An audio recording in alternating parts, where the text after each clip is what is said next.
Una infección no es sinónimo de sepsis. La sepsis aparece cuando la respuesta del organismo pierde regulación y empieza a lesionar sus propios tejidos y órganos. Por eso puede comenzar con una neumonía, una pielonefritis, una infección abdominal o una infección de piel, pero el problema final ya no queda limitado al foco. En este video vamos a seguir el proceso desde la entrada del microorganismo hasta la falla multiorgánica, después acompañaremos a un paciente desde el triaje de la guardia y, finalmente, ordenaremos qué hacer durante los primeros 15 minutos, la primera media hora y la primera hora. El proceso comienza en un foco anatómico. Los más frecuentes son el pulmón, la vía urinaria, el abdomen, la piel y los tejidos blandos y los dispositivos intravasculares. El microorganismo puede permanecer localizado o invadir sangre y tejidos. Pero la gravedad no depende solamente del germen, también influyen la edad, las comorbilidades, la reserva fisiológica, la carga microbiana y la velocidad con la que el sistema inmune reconoce y contiene la agresión. Identificar el foco no importa desde el inicio porque define qué muestras obtener, qué antimicrobianos cubren los patógenos probables y si le hace falta un procedimiento para controlar la fuente. Las células centinela de la inmunidad innata como macrófagos, monocitos, células dendríticas y epiteliales poseen receptores de reconocimiento de patrones.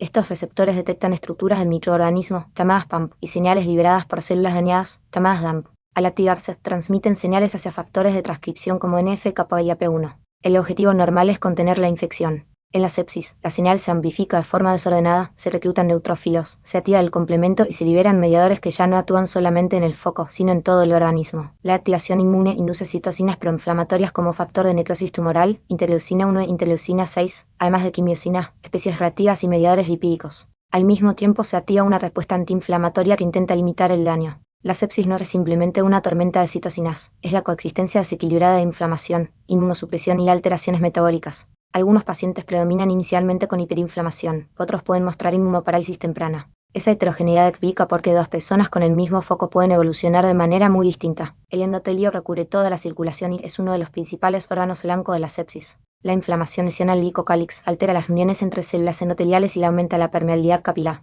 Parte del líquido intravascular pasa al intersticio. El paciente puede tener edema y, al mismo tiempo, una circulación efectiva insuficiente.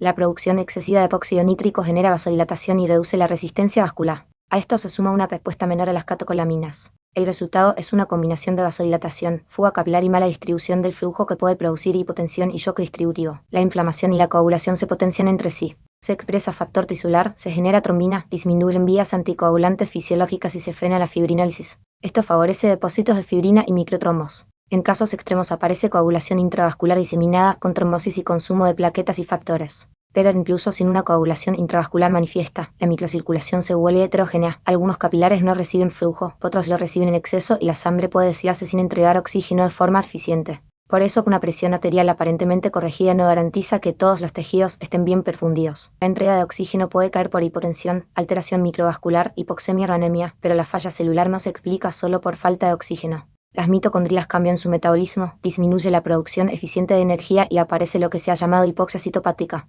El lactato puede elevarse por hipoperfusión, por estimulación adrenérgica, por menor depuración hepática y por otros mecanismos. No es un medidor directo de perfusión. Mientras tanto, linfocitos y otras células inmunes pueden sufrir apoptosis, agotamiento y anergia. Esa inmunoparálisis dificulta erradicar el foco y aumenta la susceptibilidad a infecciones secundarias. Cuando la alteración inflamatoria, endotelial, circulatoria y metabólica supera la capacidad de compensación, aparecen órganos disfuncionantes. El pulmón puede desarrollar hipoxemia o síndrome de distrés respiratorio. El riñón reduce la filtración y la diuresis. El sistema nervioso se expresa con delirio o disminución del nivel de conciencia. El hígado pierde capacidad metabólica, las plaquetas descienden y el corazón puede presentar depresión miocárdica. Sepsis 3 define a sepsis como una disfunción orgánica potencialmente mortal causada por una respuesta desregulada a la infección.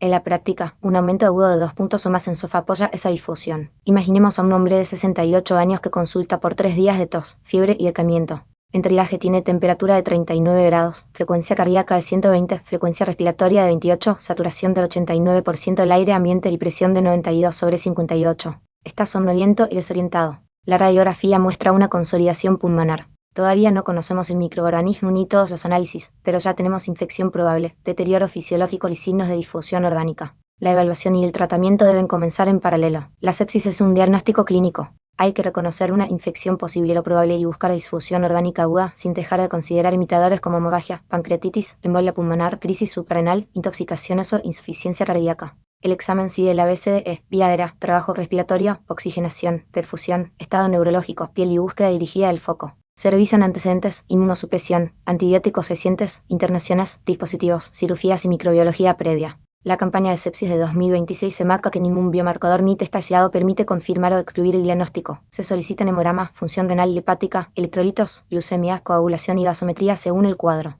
El lactato ayuda a estimar bileso y a seguir la respuesta, pero siempre debe interpretarse en contexto. Se obtienen al menos 2 pares de hemocultivos y cultivos del foco probable antes de los antibióticos, siempre que eso no produzca una demora relevante. La imagen se elige por clínica, radiografía, rotomografía de tórax, ecografía, tomografía abdominal o estudio urinario. La ecografía a pie de cama puede aportar información sobre corazón, pulmón, congestión y respuesta dinámica a fluidos. El CUSOF asigna un punto por frecuencia respiratoria de 22 o más, presión sistólica de 100 milímetros de mercurio o menos y alteración del estado mental. 2 o más criterios identifican a una persona con infección que tiene mayor bileso o hemótero internación prolongada. Su ventaja es la simplicidad y su especificidad relativamente alta. Su gran limitación es la sensibilidad. Muchos pacientes sépticos todavía no cumplen 2 criterios en etapas tempranas. Por eso el CUSOFA nunca fue una prueba diagnóstica y las guías actuales desaconsejan usarlo como única herramienta de screening. LIUS-2 suma la desviación de 6 variables fisiológicas: frecuencia respiratoria, saturación de oxígeno, presión sistólica, pulso, temperatura y nivel de conciencia o confusión nueva. Además considera si el paciente recibe oxígeno suplementario y tiene una escala especial para insuficiencia respiratoria hipercapníca confirmada.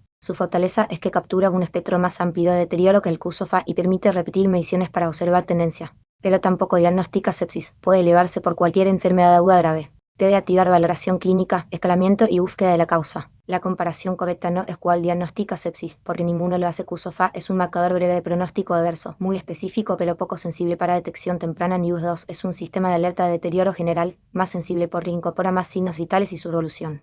En una gran corte de guardia, LIUS supera a CUSOFA para identificar sepsis temprana, aunque los puntos de corte dependen del entorno. La campaña de 2026 recomienda LIUS-2, BIUS-OSIT por encima de CUSOFA cuando se necesita una herramienta única de screening. El juicio clínico sigue por encima del puntaje. Esta edición en 15, 30 y 60 minutos es una forma práctica de ordenar tareas, no son 3 bundles independientes. En los primeros 15 minutos se confirma la inestabilidad, se activa un código sepsis o bundle del equipo y se comienza ABCDE. Se coloca monitor cardíaco, presión repetida, oximetría y temperatura. Se administra oxígeno si hay hipoxemia, no de rutina. Se obtienen accesos venosos, lactato, laboratorio, hemocultivos y muestras del foco. Si hay hipotensión o signos de hipoperfusión se inicia un bolo de cristalóide balanceado mientras se prepara el antibiótico. Todo se hace en paralelo y con reevaluación inmediata. En shock séptico o cuando la sepsis es probable o definida, los antimicrobianos deben administrarse inmediatamente, idealmente dentro de la primera hora. Los cultivos se toman antes y no retrasan el tratamiento. La elección combina foco, gravedad, exposición sanitaria, alergias, función renal, colonización previa y antibiograma local. Ejemplos de tus apuntes. En neumonía comunitaria grave puede utilizarse un beta-lactámico como ceftriaxona más un macrolio. En pielonefritis comunitaria sin rileso de BLE, ceftriaxona puede ser una opción. En infección nosocomial alto, pileso resistente se amplía según protocolo. No existe un esquema único para toda sepsis. Los cristaloides son el fluido de primera línea y las guías sugieren preferir soluciones balanceadas. En hipoperfusión inducida por sepsis o shock se propone al menos 30 ml por kilo durante las primeras 3 horas, ajustando el cálculo y el volumen a cada paciente. Eso no significa infundir litros sin mirar la respuesta. Edad, insuficiencia cardíaca, enfermedad renal, congestión pulmonar y la evolución del examen modifican el ritmo. Después del bolo inicial deben usarse bolos pequeños y medidas dinámicas, como elevación pasiva de piernas, cambio del volumen sistólico o ecografía, para decidir si más fluido puede aumentar el gasto cardíaco. La reanimación no se evalúa solamente con la presión. Se revisan estado mental, temperatura de extremidades, relleno capilar, goteado, diuresis, frecuencia cardíaca, trabajo respiratorio y signos de congestión. Se repite el lactato si está elevado, recordando que su descenso es una tendencia y no una meta aislada.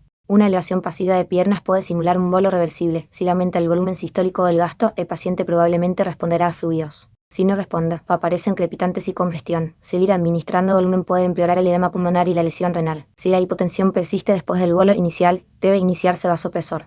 El shock muy inestable puede comenzar en simultáneo con la reanimación con fluidos. La noradrenalina es el fármaco de primera línea y el objetivo inicial habitual es una presión arterial media de 65 milímetros de mercurio. No hay que demorarla esperando un acceso central, puede iniciarse por una vía periférica proximal, bien controlada y durante un periodo corto mientras se reorganiza un acceso más seguro. Si la presión sigue inadecuada con dosis crecientes, se considera vasopresina y, posteriormente, adrenalina según el contexto. Los antibióticos no pueden resolver una infección que necesita drenaje, desobstrucción o retiro de un dispositivo. Hay que buscar acceso abdominal, colangitis obstructiva, pionefrosis, empiema, tejido necrótico, artritis séptica o un catéter infectado. Las guías sugieren control temprano del foco, idealmente dentro de las 6 horas cuando existe una indicación anatómica. La técnica menos invasiva que logre control efectivo suele ser preferible, pero no debe demorarse una intervención necesaria intentando estabilizar indefinidamente a un paciente que continúa en shock por un foco no controlado. Sepsis 3 define shock séptico como sepsis con necesidad de vasopresores para mantener una presión media de al menos 65 y lactato mayor de 2 milimoles por litro pese a una reposición de volumen adecuada. Estos pacientes requieren cuidados críticos, monitorización estrecha y reevaluación frecuente. También deben escalarse quienes presenten hipoxemia progresiva, alteración neurológica, oliguria, acidosis, trombocitopenia o disfunción de varios órganos aunque todavía no necesiten vasopresores. La cama de terapia no debe convertirse en una condición para empezar el tratamiento. La reanimación se inicia donde se reconoce la emergencia. La lógica de la primera hora puede resumirse en 5 acciones simultáneas: reconocer deterioro y difusión orgánica, sostener oxigenación y perfusión, contener lactatos, cultivos y estudios del foco, administrar antimicrobianos sin temor cuando hay shock o alta probabilidad de sepsis, y reevaluar fluidos, presión y necesidad de noradrenalina ni U2 ayuda a detectar deterioro. QSOFA puede señalar alto PSO, pero ninguno diagnostica sepsis. El tratamiento se adapta a la respuesta del paciente y no termina al cumplirse una lista. Después de la primera hora continúa en la búsqueda de diagnósticos alternativos, el control del foco, la desescalada antibiótica y la prevención del daño por exceso de fluidos. Este video integra la definición Sepsis 3, la campaña internacional de sepsis de 2026, libros del Royal College of Physicians, la campaña de 2021 aportada para el proyecto y los resúmenes de fisiopatología y tratamiento guardados en Tudoral. Las imágenes clínicas utilizadas son de Wikimedia Commons con licencia libre o dominio público. El contenido es académico y debe adaptarse a los protocolos, la epidemiología y el antibiograma de cada institución.